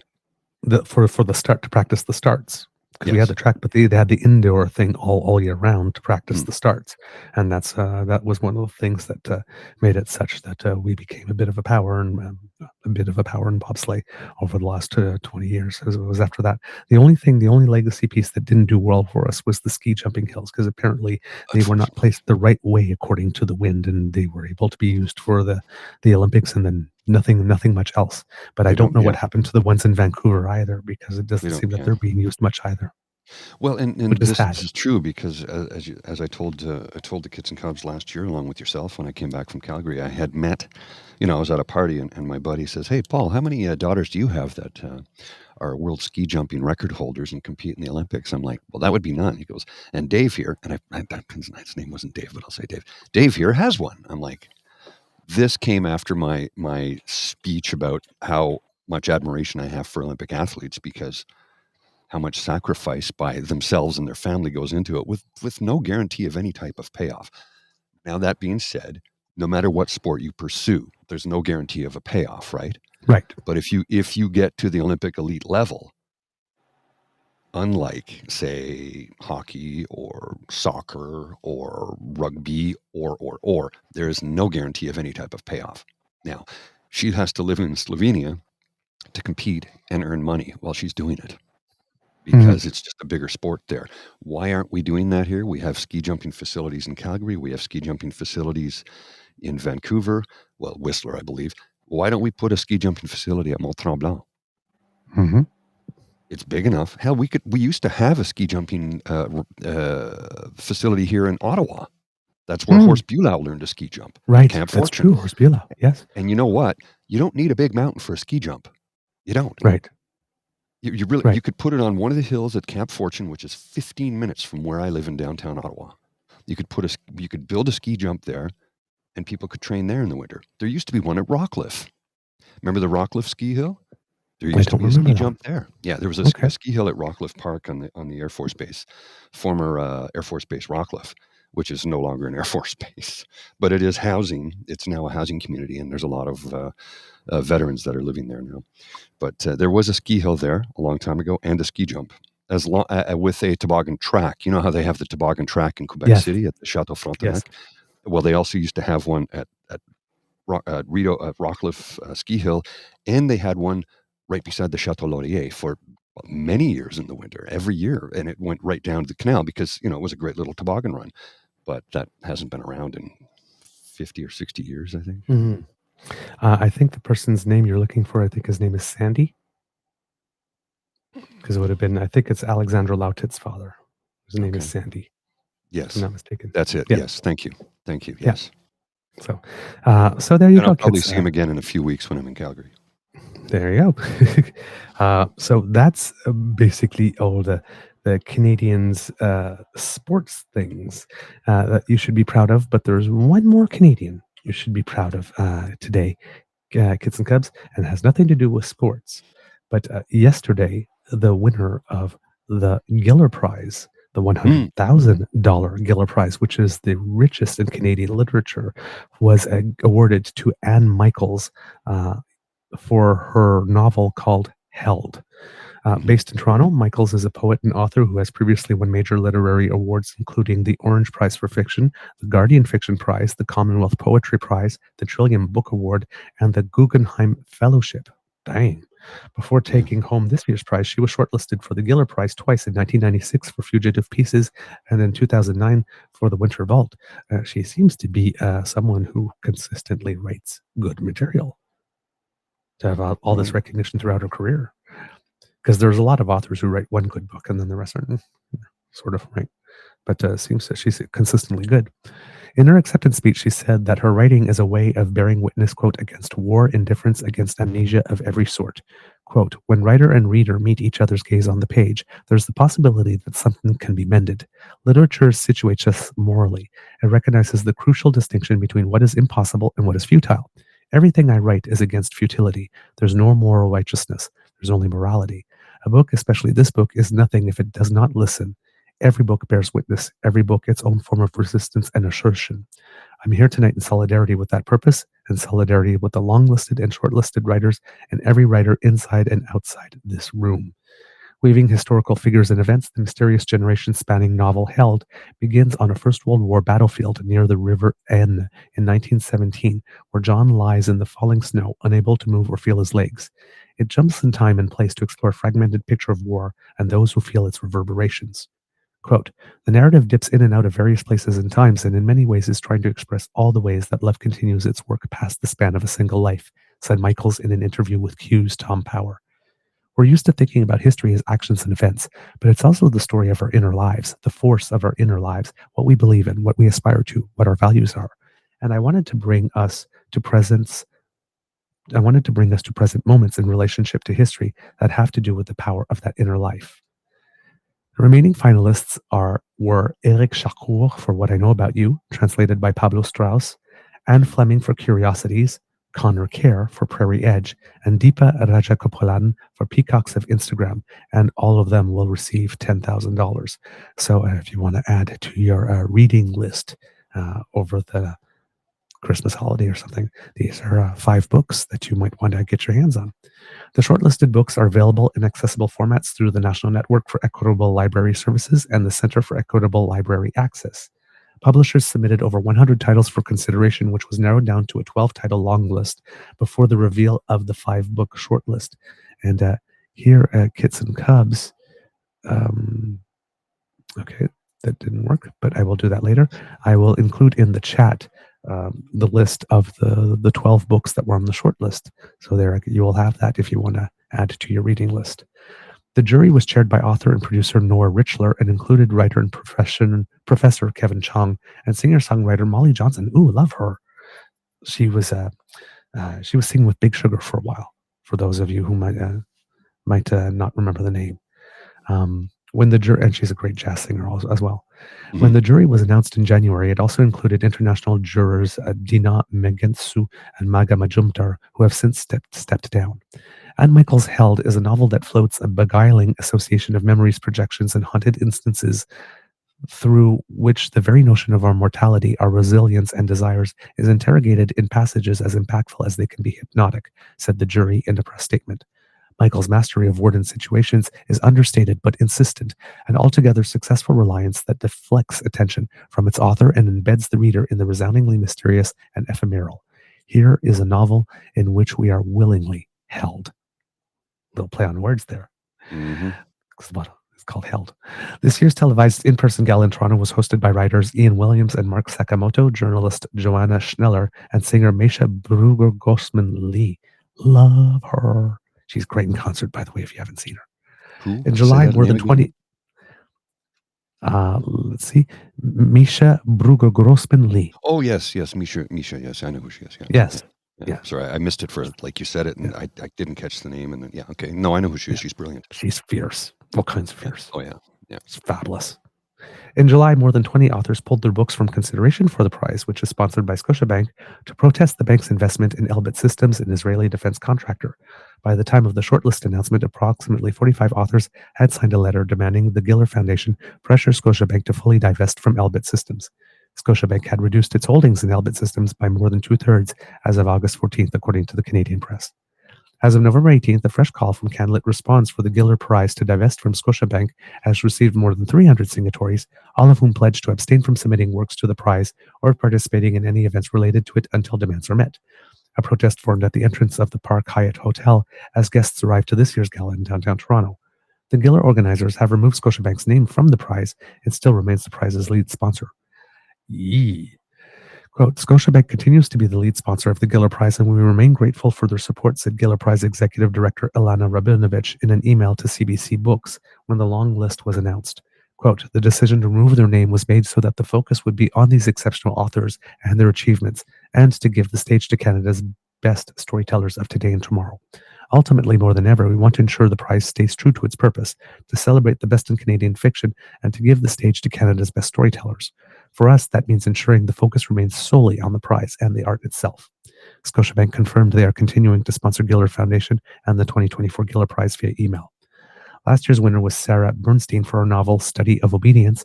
Bernstein signed the letter calling for the prize to cut ties with Scotiabank.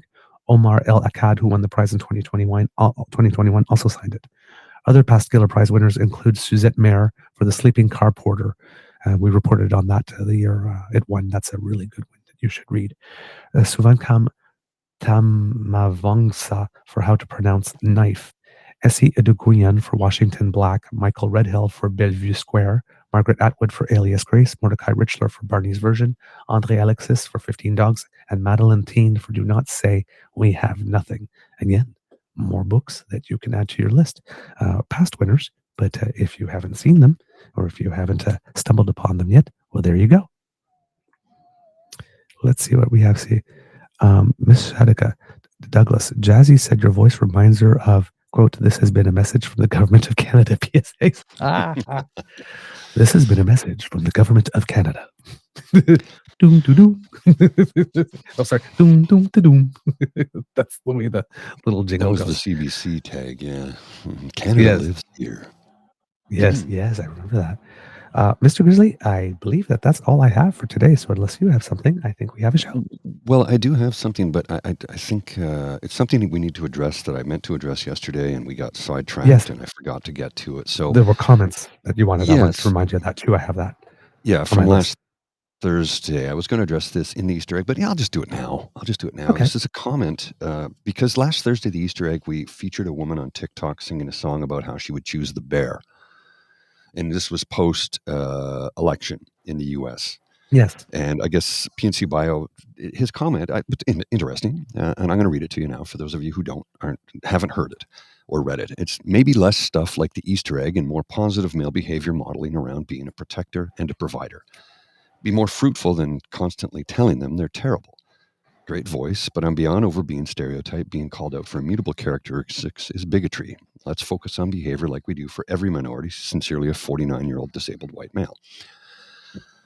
I thought about how to address this. And here's the thing, PNC. I do hear exactly what you're saying. And I know how it can be tiresome to constantly be told that we're bad, that men are bad, that white males are bad. I get it. But it no longer affects me negatively. Personally. If it affects you, that's your thing. It no longer affects me negatively personally because I'm very comfortable with who I am, and I know I'm not a bad person. I know this because my partner Bridget tells me this all the time, that I'm a good person, that I'm a good man. And believe it or not, I do need that reassurance because anxiety and depression tell me otherwise. They tell me I'm useless, I'm worthless, I'm not needed, that society would be better off without me. Anxiety and depression lie to you. So I'm going to listen to folks when they tell me what they believe to be true, that I am a good man. So I no longer take harsh criticisms of white males personally. Now, that being said, you are correct in that constantly dumping on white males, or males in general, is a bad thing. It is. It is because it creates a negative stereotype for all men, even though not all men fall into that. It's funding a lot of the movement that we're seeing now. Yes. And there are women I know who fight for men to say, listen, the things that you don't know about men is that they carry a huge burden and they keep it to themselves because they're expected to be the protector or the provider or a combination thereof. So we don't talk about our feelings, which is the whole point of the mental health walk. Guys, tell us what's going on. And if you are hurting, talk about it instead of expressing it through anger upon a loved one or a partner or a stranger. Be kind. We're all fighting a battle. And it's not any easier today than it was 50 years ago or 100 years ago. Sure, we have avenues to discuss our mental health, and we don't judge people for doing so, but there still is a section of society that will judge you. There are women who would rather watch you fall off your horse than shed a tear and show emotion. Those women exist. They're toxic too. And I call those women out just like I call those men out. Mm-hmm. And yes, I think oftentimes we do call out men more often. But there are women who are predators, who do harmful things to men. It happens. There are bad people on both sides. See what I just did there? Very bad people on both sides. I don't know if you're familiar with Roma Army. Roma is a woman who talks about how society has been beating the hell out of and hammering men down for a long time. And she stands up for men. And the things that she speaks on her YouTube channel are very truthful. She says, we need to prop men up because all we ever do is beat them down. So PNC Right. Bio, you are correct in that I'm just as guilty of it oftentimes too, of beating men down. And that's bad. That's toxic behavior on my part. And it's something I am working to curb myself thereof. In this particular instance, it was a woman who was hurting because she just saw the election of a president who has been convicted of rape and 34 felonies. He's the president. And now and who has since nominated 2 people to his cabinet that also have some dubious reputations with it being able to keep it in their pants and their hands to themselves. Exactly. So she was upset and called it out, and I understand that. So in that instance, I don't feel that she was picking on all men. I think she was expressing her feelings about the current state of the United States of America and how so many people, women especially, but people of color, black people, brown people, yellow people, red people, even white people, because if you're a white gay male, yikes. If you're a white gay female, yikes. If you're a trans person, yikes. America is not a safe place to be right now. And as of January 20th, it will be much more dangerous. Currently, the president is Joe Biden. He is there until the handover on the 20th of January, 2025. Between now and then, what happens, we don't know. But we've already seen Trump's cabinet picks that are rather dubious, to say the least, and I'm trying to be polite here. Yes, men do get picked on constantly, and yes, I am guilty of calling it out too. But it needs to be called out, and it needs to be called out when women do it. And maybe I'll refrain from a little while from doing it. Maybe it's time that I start to be more positive. I've got a lot of reflections to do for myself. I beat myself up constantly because of my insufficiencies, my failures, my long list of defeats. And I don't know if I can curb that because it is ingrained by society that if you don't succeed at this, that, or another thing, you are a failure. If you are not a good provider, if you are not a strong protector, if you are not. And it beats you down. So check out Roma Army on YouTube. She's a woman in Calgary who I actually bumped into at Stampede. I didn't get a chance to talk to her. She was on the phone, but I physically bumped into her. I had my head down. I looked up. I'm like, oh, sorry. She was on the phone. She's like, sorry, and just walked on by. She's quite tall, too. She's almost my height. I was surprised at that. Wow.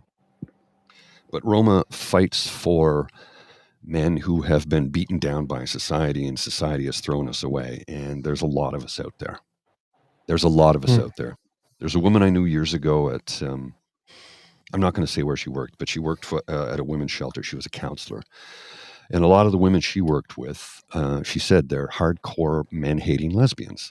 I'm like, but they like me. She goes, that's because you're here frequently. They discovered that you're neither a threat and that you're a good person. I went, oh, okay, cool, thanks. She said, but they have a problem. And I said, what is that? She says, we counsel a lot of women who get, harmed, physically harmed by their partners. And when I counsel a woman who is physically harmed by her partner, I'm like, well, can you bring him in so I can counsel him too?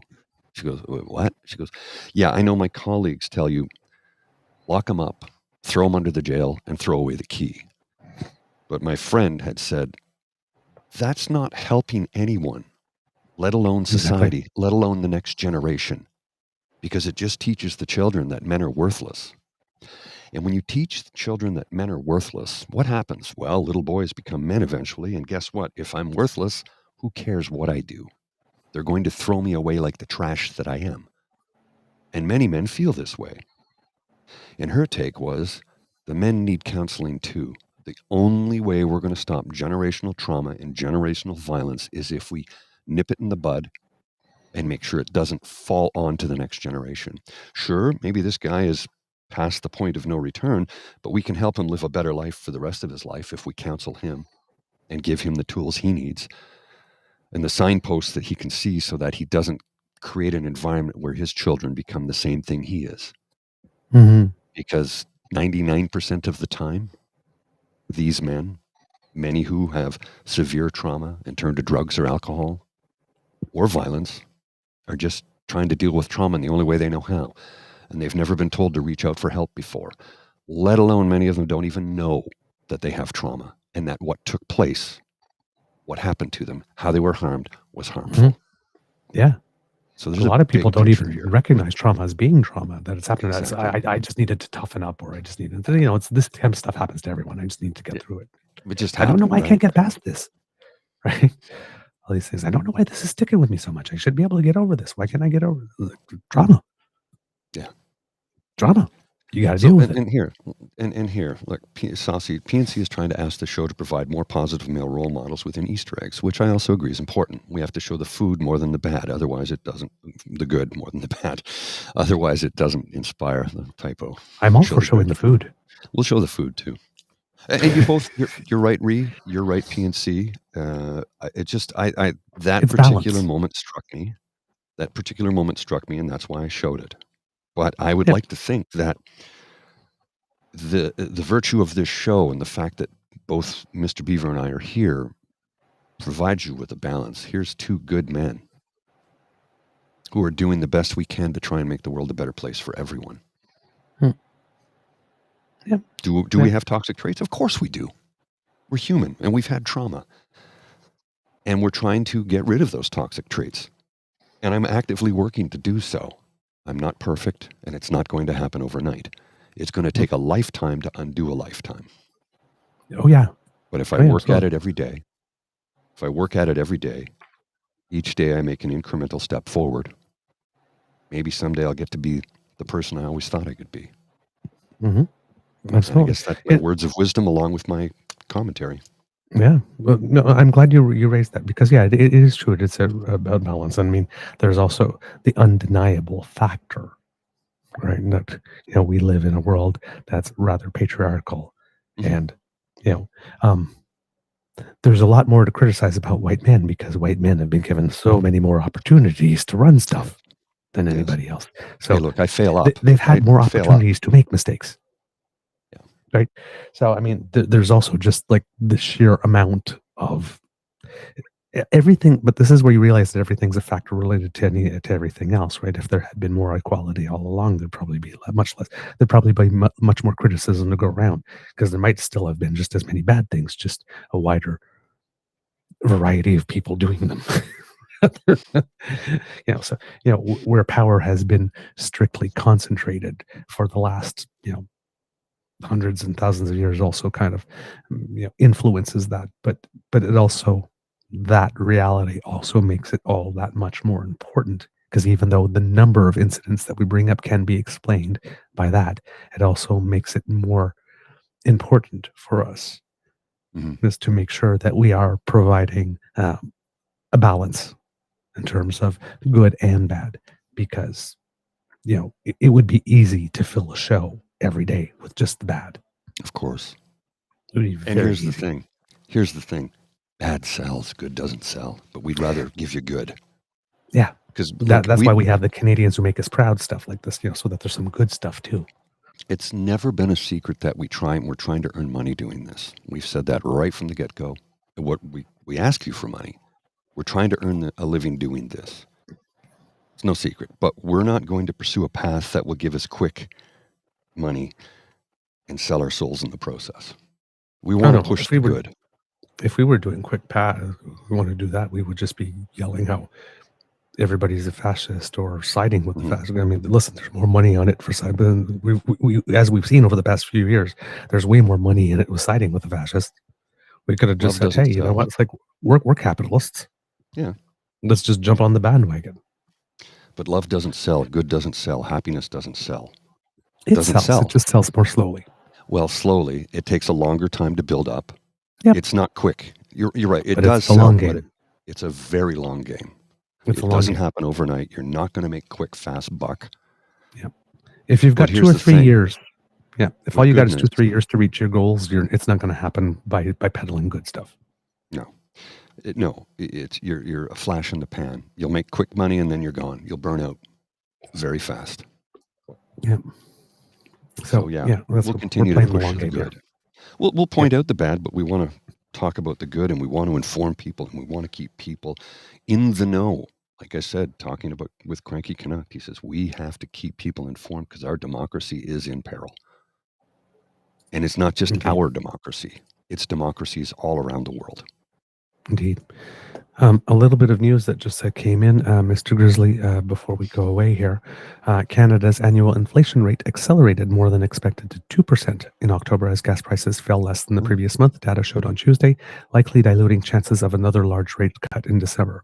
Analysts polled by Reuters had forecast that the inflation rate would speed up to 1.9% from 1.6% in September. In August, the annual rate was 2%. On a monthly basis, the Consumer Price Index rose by 0.4% after 2 consecutive monthly declines, Statistics Canada data showed. The monthly gain also beat market expectations of a 0.3% increase. While it was the first pickup in the annual inflation rate since June, the rise was broadly in line with central bank forecast for it to rise back to its 2% after lower energy prices fueled a quicker than expected slowdown in headline inflation recent months. And that's what we mentioned when we did the show. And those numbers came out last time. We said you should probably expect it to go up next time because that was an unusually, it was an over 10% year over year drop in the price of gas, which was not sustainable month after month, especially gas, which is one of the more volatile elements in the price-wise in the calculation. So that was definitely not sustainable. Now it remains to be seen whether or not Pierre is going to run all over TV and social media over the next 2 days going, oh my God, look at Justin Trudeau, inflation's up again. It's 2%. It literally is right on the nose on the Bank of Canada's target. Well, yesterday in the House of Commons, he went on for, I think, 15 minutes railing on Trudeau for flying to Brazil. I know. It's a summit, you asshole. It's not G20 summit. It's the G20 summit. Fucking clown. I know. Really? Trudeau's spending your money by flying down to Brazil to have a vacation. No, he's not. It's work. Okay. And then let us talk about what is it, the $15 million every month, or the $1.5 million every month you bill us? Yeah, 1.5 million you'd bill us every month for your travel, going around the country and telling lies and trying to divide us. We're paying for this, kids and cubs. We're paying for this. We're paying for him to do this. Kids, it's taxpayer funds. Period. Yeah. Period. In October, Statistics Canada said a smaller 4% annual drop in gasoline prices compared with September's 10.7% decrease led to the acceleration. Excluding gasoline, the inflation rate remained at 2.2% for the third straight month. This was last inflation data to be released by the Bank of Canada's interest rate before the Bank of Canada's interest rate announcement on December 11th, when money markets see roughly a 60% chance of at least a 25 basis point cut. And that's probably going to be the case again. It could still be 50 because, even though inflation's gone up, it's only gone up to 2%, which is the actual target rate. And it's mostly because, gas. So there is still a case for 50, but it really looks like at this moment that it might be 25. The bank has lowered its policy rate by 125 basis points over its last 4 policy-setting meetings, including in October, when Governor Tiff Macklem said there would be further easing if the economy evolved roughly in line with forecasts. And the bank's preferred measure of core inflation, CPI median and CPI trim, also edged up. CPI median, or the value at the middle of the set price changes in a month, increased to 2.5 from 2.3 in September, while CPI trim, which excludes the most extreme price changes, rose to 2.6 from 2.4. Price increases of store-bought food also accelerated to 2.7% in October, from 2.4% in September. StatsCan said, noting that this consecutive month where grocery prices outpaced inflation. Services price rate decelerated. Let's try again. The services price inflation rate decelerated to 3.6%, the slowest annual pace since January 2022, while goods prices rose by 0.1% after a 1. So there you go, with money and inflation and all that kind of stuff, so that you can plan ahead. And as this mentions, December 11th is when we're waiting for the Bank of Canada to tell us whether or not it will be 25 or 50. And in the United States, it seems that the inflation numbers were also pretty decent there. Again, depending on what I'm not sure if ours comes before the next Fed decision. If the Fed goes first and cuts 50, then that increases the odds that we will do that as well. But if we go first, that there's probably a better chance that 5 basis cut, only to do 50 later if the US goes ahead. And that closes the gap with us a little bit. But it will be going for 25, unless everything that economists have been saying that, we are still behind the curve and we really can afford 50 if the governors take to heart. All right, Mr. Grizzly, do we have a show? All right, kids and cubs, that's the end of this edition of the Daily Beaver Morning Show. We hope that you love listening to us because we love making this for you. Now, sharing is caring and word of mouth is bliss, and you have the mouth from which we want the word to come. So please tell your peeps and poops all about us. We love it when you do. Now, if you would like to help us by not wanting to miss an episode, you don't have to. Thank you, whoever scanned the code. You scan that QR code right below, bring you to our pod page, sponsored by theRagerPage.com/The True North Eager Beaver, lowercase letters with a hyphen between each one of those words. There, click subscribe. When we have something fresh off the bandwidth, it comes directly. Now, if you would like to support us in other ways, for example, by subscribing to our YouTube channel, well then, you need to make like Kit and Lane and surf yourself on down there. Like, share, subscribe. 3 buttons waiting for you. Click them, flick them. It makes us happy when you do. Thank you so much for your support. And if you would like to support us in other ways, somebody else scan the code again. Code by Mr. Grizzly's head will bring you to our coffee page, and that's where you will find the Eager Beaver Lodge emergency tip, where you can drop a little coin and encourage us to do more. You like the show and you want more of it. Every little bit you're able to contribute helps us with the costs of the show, because there are few. But if you're not able to contribute, please do not worry, because the gift of your attention is the one, and we love to hear from you. And again, someone else scanned. It's a busy day. Thank you so much, and Cubs. We love it.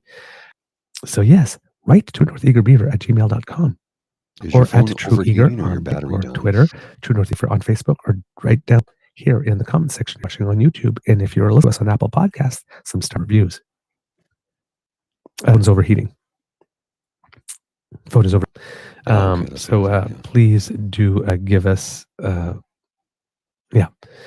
please do give us some stars and reviews. They help us very much with the algorithm and cups, because democracy is something that you do. Another scan. Thank you so much, kids. And if you are in Nova Scotia, remember that you have an election coming up 26th, just 7 days. Make sure that you plan your vote, that you do all those things. And if you are in Cloverdale, Langley City, BC, please make sure that go and that you prepare for that will be in December. So reach your candidates. I have more stuff for you on that, but I will save it for tomorrow's show, given that my battery is warm here. So, Lodge, this is your Eager Beaver thing. It could be a tough world out there, so please be kind to and gentle with yourself. Mr. Grizzly, do you have some words of wisdom? kind of think I delivered them already, to be honest with you. Is there a delay? I think there's a big delay. Oh, did we lose Mr. All Grizzly? right. Well then, please cue the cock. Yep. You are listening to a True North Eager Beaver Media Incorporated podcast. The True North Eager Beaver podcasts are proudly brought to you by our founding sponsors, the Misfit Mysteries from Corvid Moon Publishing, your source for science fiction, fantasy, and cozy mysteries featuring a broad diversity of characters. CanadianTarot.com, their uniquely Canadian online eclectic tarot community, and the Peppermaster, hot pepper sauces made from farm-fresh ingredients to thrill your taste buds and expand your mind. We are grateful to the Crier Media Network for its support, Pete Jarvis for our artwork, and Paul Joseph Something for our opening and closing sequence music.